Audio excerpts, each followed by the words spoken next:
If you have an unquenchable thirst to crush your bucket list, relentlessly pursue your dreams, and live life on your own terms, then turn up the volume and tune in. You're now listening to Zeph and Moses Blacksburg on the Year of Purpose podcast. This episode of the Year of Purpose is brought to you by our brand new book, Life Rescripted. Find your purpose and design your dream life before the curtains close. If you want to be the first in line to receive a free digital copy from me, all you have to do is head on over to www.liferescriptedbook.com to find out more. Hey everyone, this is Zeph and Blacksburg, and today I am joined by the South African-born Mimika Cooney, and she is a TV host, published author, speaker, business, branding, and video marketing expert. Mimika's passion is helping entrepreneurs attract their perfect clients and position their brand for higher sales by sharing her branding and marketing expertise.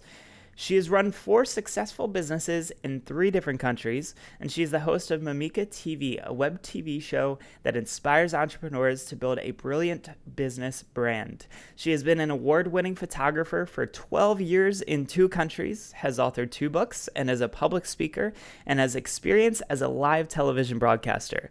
Mimika runs a branding and marketing agency offering consulting and executive coaching for experts, speakers, coaches, and authors. How are you doing today? Well, I'm so glad for you to have me on your show, and I'm so glad to be able to talk to other like-minded entrepreneurial creatives. So this is going to be fun. Yeah, absolutely. And we're both kind of in the video world, so I know that we have a lot in common there. I know that before we hit the recording, you were like looking in the background to see what was going on, if anything was going to distract anybody.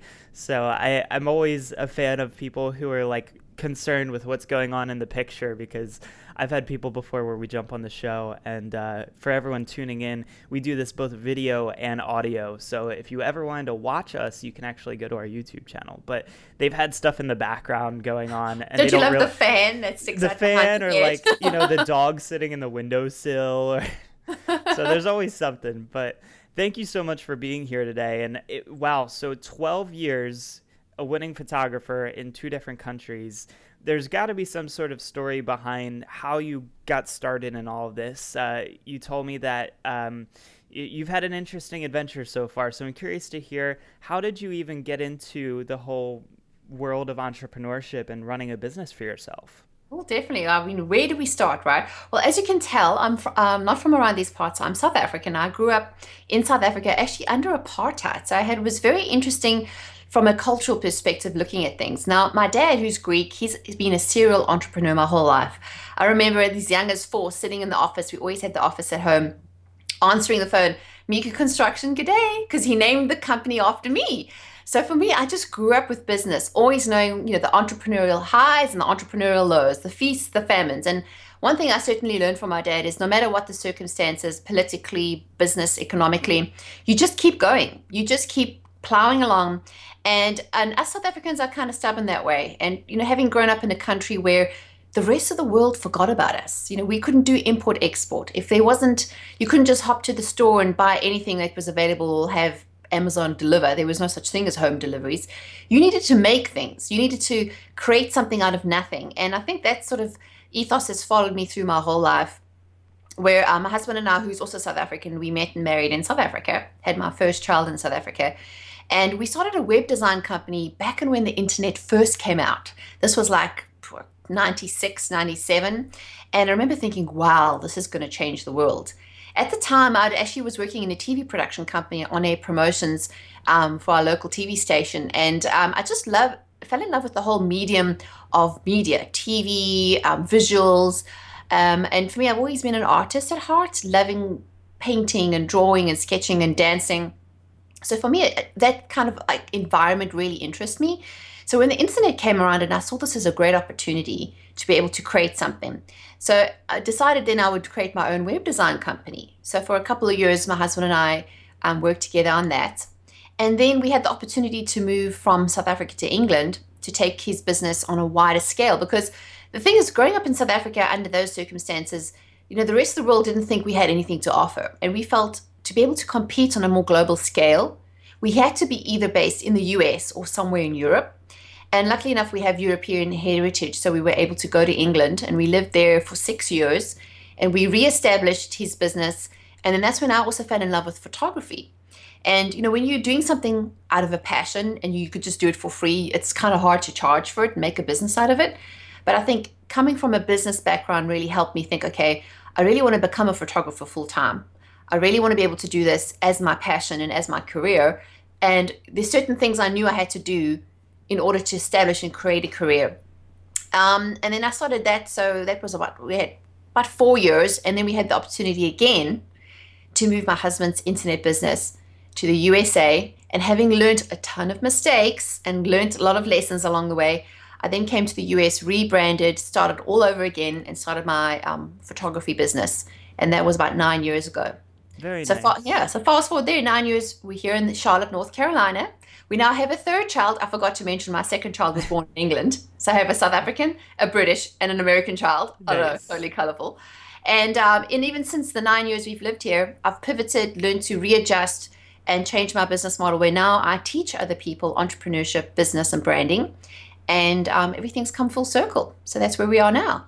Very nice. And so I have to ask, are you a Canon or a Nikon person? Because being a I am a photographer. Canon. Okay, good, Yes. good. Because I have all Canon gear right in front of me. Exactly. Although I always go back and forth. I always think Nikon has really good glass in terms of the lenses, and sometimes Canon gets ahead, and then Nikon gets ahead, and then Sony pops its head up now and again. But once you pick like a style or a brand, it's very difficult to switch. So I've been a Canon for about 10 years now. So yeah, that's where we're at. Yeah, I'm in the same boat as you. I've always liked Nikon glass, but Canon cameras. So, a quick funny story about that. When I had a gig working in the White House one time, we were shooting with I guess Department of Homeland Security, and the guy I was working with, just told me, meet me tomorrow. We'll take the train to D.C. and we've got a gig in the White House. Okay, cool.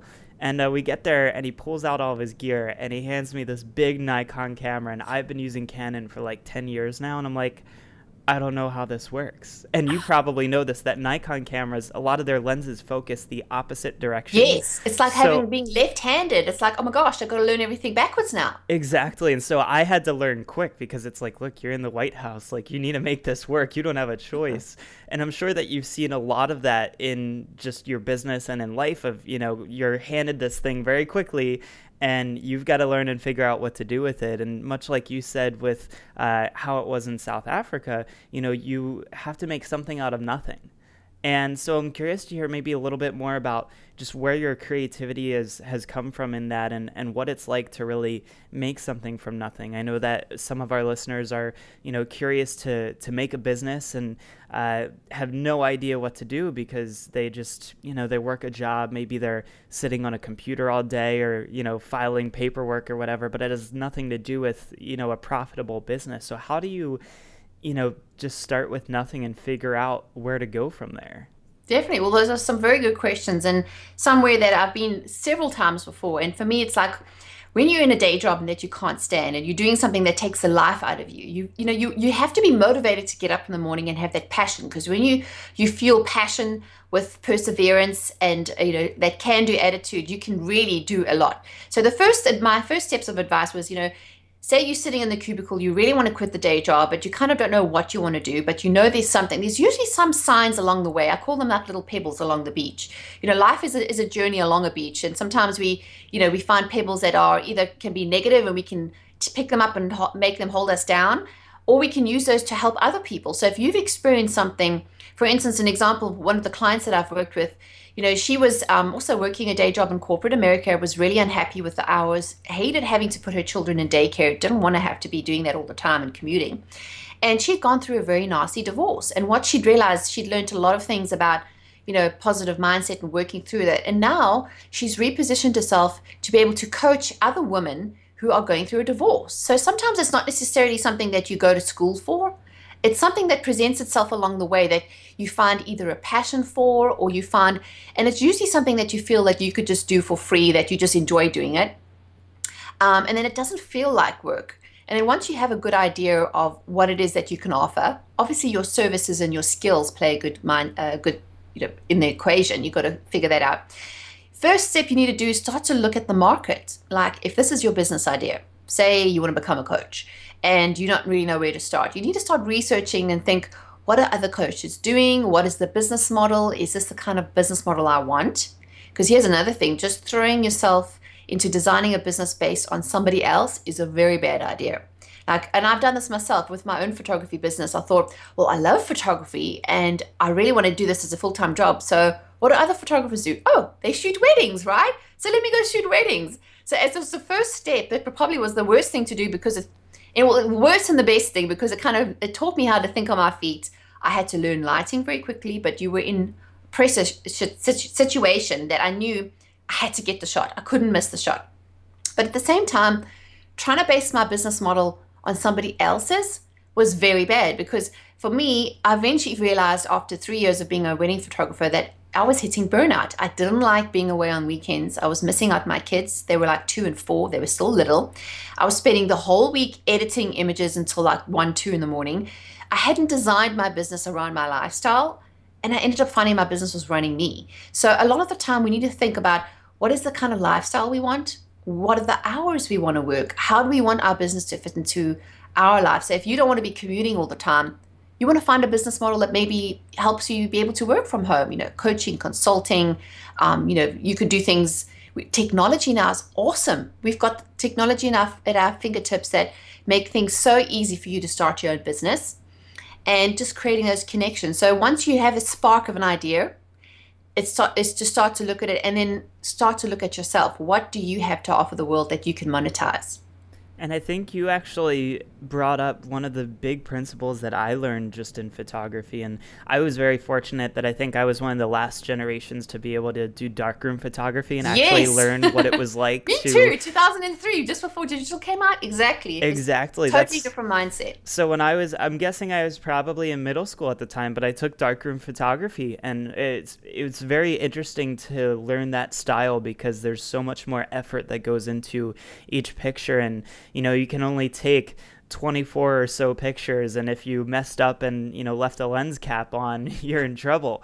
It's not the same as digital photos where you can actually see what the picture is going to look like before you even snap it off. And so one of the big things that I learned was that you should look at what everyone else is looking at and do the opposite. So when I first started shooting events and weddings, you'll actually notice that a lot of the times if there were other photographers there or people just taking pictures on their phones, I was actually in the complete opposite direction of them because I was getting a whole different story from the other side of the room. Much like, at a wedding where everyone is facing the bride and groom and trying to take a picture of, the rings being put on or the kiss. Well, I actually would stand behind the altar and have a totally different perspective on it, and actually a much better one because you can see the rings being put on much better. The way that people hold their hands, it works out better. So I think you inadvertently brought up an amazing principle there that I've really kind of lived by, is look at what everyone else is doing and then kind of do the opposite. Maybe not word for word, but if you go out there and do what everyone else is doing, nothing really sets you apart from anybody else. Yeah, and then it's really hard to compete, because then what happens is when you're doing what everybody else it is, you become a commodity, and the only way a commodity can compete is on price. And who wants to win that war, right? The race to the bottom? Not fun. So that's why I've in all this journey of my business models, and I've realized time and time again, like when I started my web design firm, when I started my photography businesses, when I've started my consulting businesses and my coaching model, I've realized that brand positioning and knowing how you want the world to perceive you is so vitally important. So before you just go step up a website and start comparing yourself and pricing yourself to everybody else, is to really know what's unique to you. Because think of it this way, your business is like you're building a house. You've got to get the foundations right. You can't go put a roof on until you have the walls up. You can't put the walls up until you have the foundation right. And part of your foundation is understanding who you are, how you offer value, and then what it is that you want to say to the world. And that's what branding is, and a lot of people misunderstand it. A brand isn't just your name and a logo. It's how people feel about you. Yeah. So if you think about, like, you worked at the Apple store, right? People walk in, it's white, there's lots of clean lines, it's seamless. Apple is known for its high quality products. I don't think people come into the Apple store to haggle with you on price, right? This is the price and this is what you pay. Right. Very rarely do you get a discount on an Apple product. And people know that. And they're prepared to pay higher prices for a quality product. And Apple has done a really good way of branding themselves in the mind of the consumer, where actually there is no competition. There might be similar products, there might be similar services, but when you first to market and you position your brand in the customer's eyes, and you then can command the prices that you want. So branding to me is the first thing you want to know, be established for, is knowing how you position yourself, which is everything from your website, your headshot photos, your logo, the font style you use. Like if you walk into, like I remember when my mom and I went to go to see Paris last year. I went to England for a conference and where I was speaking at, and for a day we went to go to Paris for the day. And I remember walking down that one road, I can't remember what it's called, but you've got the Louis Vuittons and the Chanels, tiny little stores. You walk in, there's one display with one like suitcase on a stand. I'm like, is that it? Is that all they're offering? But the price tag was huge. It was like, oh my gosh, we're in the wrong place here. But immediately, without anybody having to say anything to me, before I even had to look at the price tag, I knew this was going to be expensive, because I knew Louis Vuitton suitcases are like, have their own zip code. They are like, the way that they're positioned in people's minds. And that's the power of a brand. And I think a lot of business owners, especially when you're starting, you think, oh, branding's for those big companies. Like if you're an ad agency, that's the word, branding. But branding comes down to the very small parts of any business owner, whether you have a big corporate business or whether you're a solopreneur. Knowing how it is you want people to feel about you in the marketplace really comes before you think of any marketing strategies, before you think of spending any money on apps and programs and downloads. And if you know how it is you want people to perceive you, then you can really lay the foundation. So that eventually, once you've got the walls up and you can put the finishing touches, which is the marketing, which comes afterwards, then you know how people can pay you for their services. So that's exactly how I think it's a process. Yeah. One step follows the other. Yeah, and fun little fact just about the Apple stores, and this really does come down to branding, is that they ultimately, and I'm not saying that the individual entrepreneur could do this right away, but Apple ultimately bought out a rock quarry in Italy because they wanted the floors in all of their newest stores that were coming out to be this Italian, some sort of a stone that they have at this quarry. And so they actually bought out the entire quarry, and you'll notice that when you walk into any of the newer or the renovated stores, they all have this same sort of floor, and much like you said, the clean lines, the white walls, and all the hardwood tables and things like that. And it's not just your website, right? Like it's more of the experience of what people get out of working with you. And so I think that that's pretty important too, is how are you making these people feel by having them work with you? It's much like you said, it's not just the name or the colors that you're using in your logo or the website, which a lot of people make the mistake of at first, is they go right for the website and they want to build the whole thing up and spend thousands of dollars. I actually know someone who built a business, and I think she made her first like $300,000 without even having a website. Probably like just a landing page, right? Exactly. And that's the thing, is unless we have it right and established who it is we're speaking to, because that's the other thing with people that I coach and consult with, is you need to know who your client avatar is. If you don't know who she is, where she works, what she dresses, what she eats for breakfast, I mean, down to everything, you don't know who you're aiming at, then any Facebook ads you do, or Google ads, or website design, all of that is meaningless unless you're speaking the right language. That's why it's so important to know the direction you're going in. Have it as a structure, and then once you know what your brand is, it's like learning a language. You then are speaking to the right people. You're not just wasting your resources on things that will not move the needle for you. Exactly. So I'm wondering if maybe we could run through, let's do like a test like branding thing. Like I'm going to throw out just a topic. Most people that listen to the podcast know that I'm very passionate about rowing.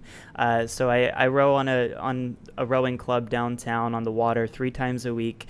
We actually have, in 2 days here, I'm prepping for a 13-mile half marathon race.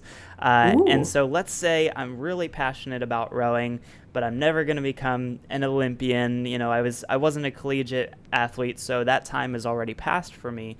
But, one thing I've always considered is opening up almost like a cycle studio. Like, they have all the bikes lined up, but instead it would be rowers. I have a rowing machine upstairs. My husband, we call it the torture device.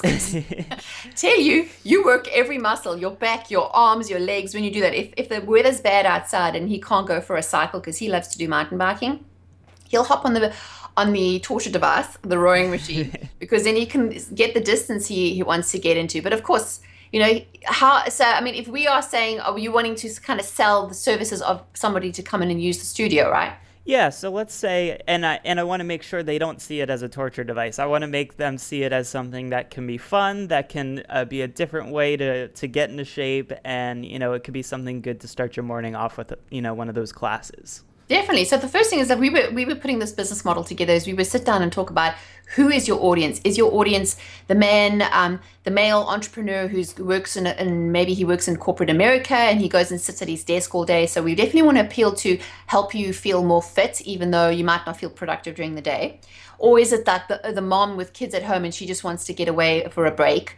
Or is it like, athletes who are in training. So, even though you can still get the same services out of all three of those models, if you know out of all three of those parties who you're speaking to, then you can really tailor it. So say if it's the male 20 something, he goes off to work, but he wants to get in a quick workout.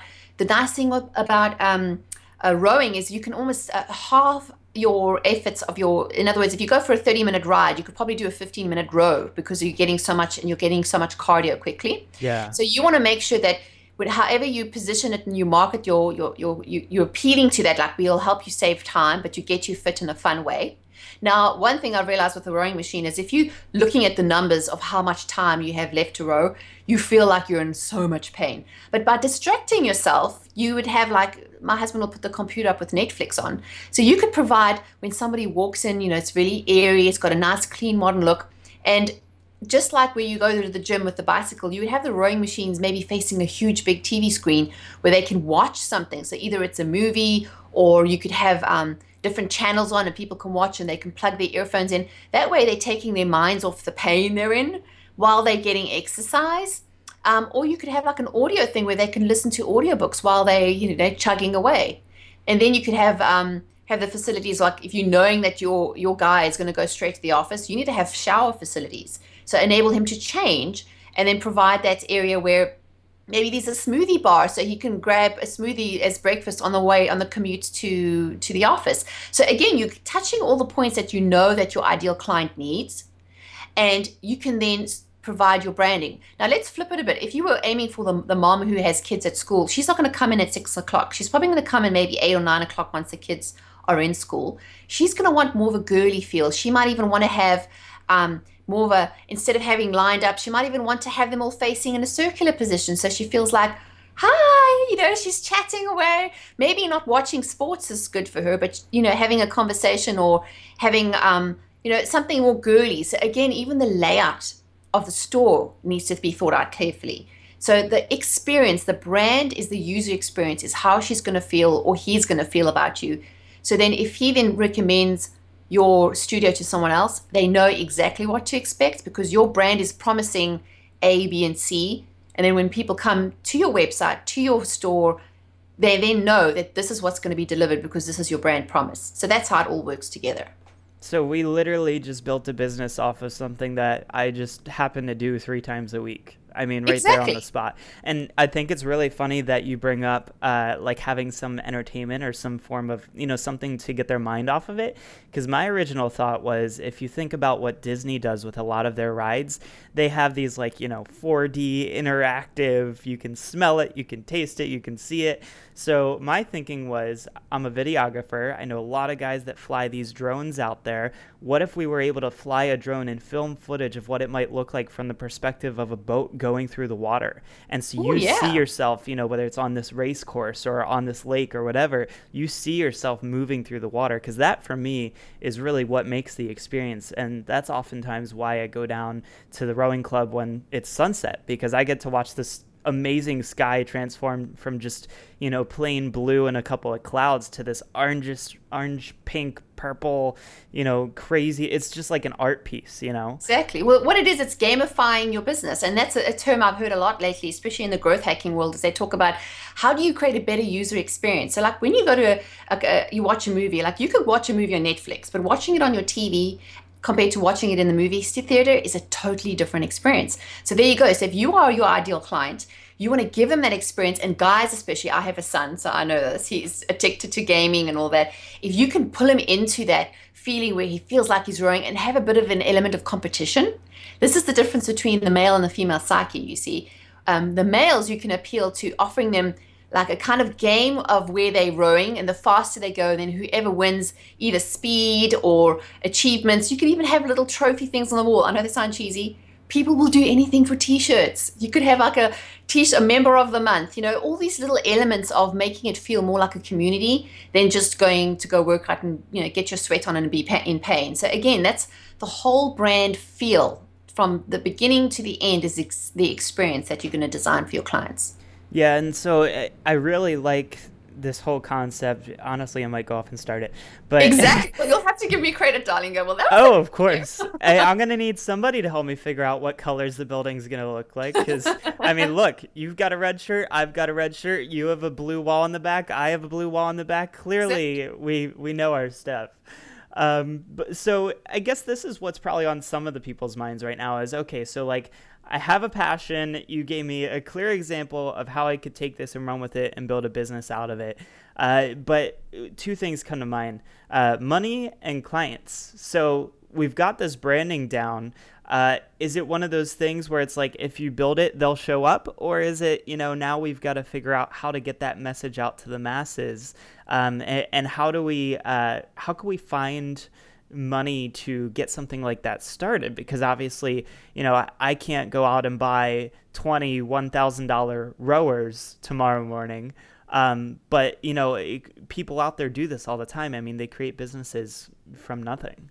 Definitely. And again, it all depends on your business model. Like an offline retail business is a completely different monster to an online business. Of course, an online business is so much cheaper, quicker, and easier for you to get out there and even with retail businesses, is you can learn to start to test the audience and start segmenting and building a following or a list. So for instance, if you're doing an online business, even if you might not have everything set up, at least create something that people can get an idea and start asking questions. Join groups and go to places and networking events that that your ideal clients will be at. So when you're starting the business, you need to do research. Now, if you're going to do more of your rowers, you're going to need cash, right? You need to be able to apply for funding. Now, there's several ways you can do that. You can either get a business loan. There are a lot of sort of startup loans that even like say women entrepreneurs or under 30s, like I know the Forbes 30, they have some of these. If you just start researching in your local area, you might find there's a lot of sort of not even loans. What do they call them? Grants, grants. maybe? Yeah, like grants that you can actually apply to actually do that. And sometimes it's better to start off small and start to tweak than to go throw a whole bunch of money and have a tank. And I'm also involved with my husband's business still, and he's involved in the tech startup world, the San Francisco SaaS products. And it's all about investment, angel investment, and trying to get money so they can start a business. And what sometimes irritates me with that kind of model is like, oh, I can only do something when I get $500,000 investment. Why can't you start now? Why can't you start trying something? Because it's like you're rowing, right? You're not going to learn anything until you start moving. You have to be moving forward and having some momentum. And even if you bump yourself in the side and you turn a little too sharp here, you're soon going to realize the best way to get a flow is to actually be moving forward. So even if you make a mistake, you can say, okay, well, that didn't work. It's almost like, to me, my vision of business is like playing bumper cars. We drive along, we bump into there, we bump there, and eventually we kind of make our way down the path that we meant to, but you only know what you know once you've tried something. So I'm all for bootstrapping. Try an idea, test it, put your ear to the ground, ask questions, go out there and start networking and really start to find out, is this what the market wants? Because especially in the online model, I have clients that I work with that, design courses and do product launches. And one of the lessons I learned from my own product launch failures is trying to build something hoping they will come. Now, that old adage does not work anymore. You have to test it, and a lot of the time it's pre-selling. So you have an idea, like the likes of Go Fund campaigns. Mm-hmm. People then have an idea, they put out their idea to create a project or a product, and they get paid first. what a clever idea, because soon you'll know before you spend any money. Like, you need to know, is there a market for it? Are people wanting this? And the great thing about that is, once you know that if people buy into your idea, they're more than likely to really help you and promote you and then support your business when your business model is based on their feedback, especially if you're building an audience and a community and it's based on what people want. I always believe, give them what they want and they'll pay you for it. Don't shove down their throat what you think they want, because oftentimes it's not the same thing. Yeah, absolutely right. And I think that this has been such a great conversation that could easily go on for hours and hours, because, I mean, we literally just built a business from nothing on the spot. And one of my favorite books when I was a kid growing up is called Something from Nothing. And so I'm a huge fan of, having that creative ability to do so.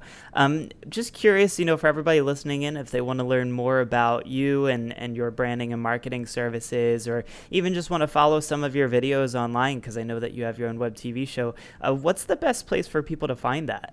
Sure. The best place is to find me on my website, which is just like my name, MimikaCooney.com, as in MimikaCooney, like George Clooney, but without the L. I always say that. And I have a 3-part video series called Designing Your Business Brand. You can grab that for free, and it'll take you through the process that I do with my own clients through coaching, and how to actually decide who your client avatar is, so you can design that business model before you throw good money.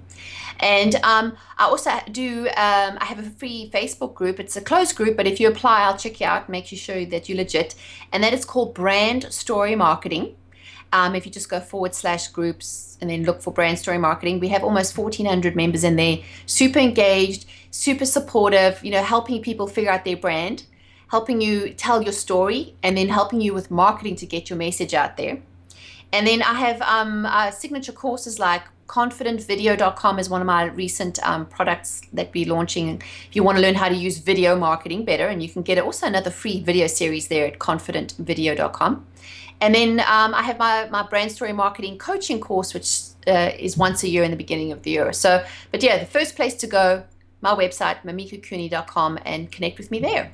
Awesome. That sounds good. Well, Mimika, it's been great speaking with you, and I definitely would love to stay in touch, and maybe we'll have to make that rowing center happen. Exactly. I'll have to come and help you cut the ribbon, right? Yes.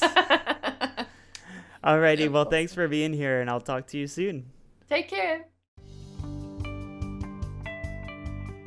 This episode of The Year of Purpose is brought to you by our brand new book, Life Rescripted. Find your purpose and design your dream life before the curtains close. If you want to be the first in line to receive a free digital copy from me, all you have to do is head on over to www.liferescriptedbook.com to find out more. I've discovered what I think is the world's most effective process to design your path in life. It'd be a shame if I didn't share it. In Life Rescripted, you will discover the #1 strategy for determining your life purpose and how you can start a new path today, the 5X life hack rule for accomplishing your dreams and designing your life on your own terms 5 times faster, the ultimate solution for fear and how you can leverage it right now to make this year your best year yet, and so much more. Reserve your spot in line to get a free copy at www.liferescriptedbook.com, and I will see you in the next episode.